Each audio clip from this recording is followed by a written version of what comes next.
हिंदू धर्मात 33 कोटी प्रकारचे देव मानले जातात।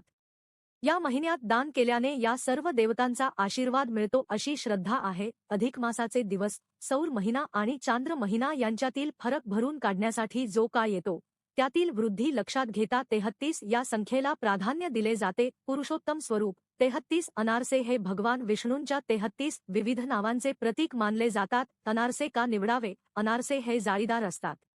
असे मानले जाते की अनारशाच्या प्रत्येक छिद्रागणिक दात्याची पाप नष्ट होतात आणि पुण्य पदरात पडते। हा पदार्थ तांदूळ आणि गूळ किंवा साखर यांच्यापासून बनतो, जे चंद्राशी आणि सूर्याशी संबंधित मानले जातात।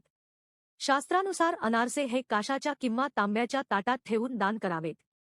जर शक्य नसेल तर स्टीलचे नवीन ताट किंवा केळीचे पान वापरता येते। ताटाच्या मध्यभागी एक दिवा, शक्यतो तुपाचा, लावावा। याला दीपदान असेही म्हणतात। व अनारशांसोबत विड्याची 2 पाने, सुपारी आणि यथाशक्ती दक्षिणा ठेवावी आणि संकल्प करावा, हातात पाणी घेऊन माझ्याकडून घडलेली पाप दूर व्हावीत आणि पुरुषोत्तम भगवान प्रसन्न व्हावेत असा संकल्प करून हे दान आईला, ब्राह्मणाला किंवा गरजूला द्या। आईला अनारसे देताना म्हणावे, आई, या अधिक मासानिमित्त मी तुला हे 33 अनारसे आणि वाण देत आहे, त्याचा स्वीकार कर आणि मला अखंड सौभाग्याचा आशीर्वाद दे। अशाच धार्मिक माहितीसाठी चॅनल सबस्क्राईब करायला विसरू नका।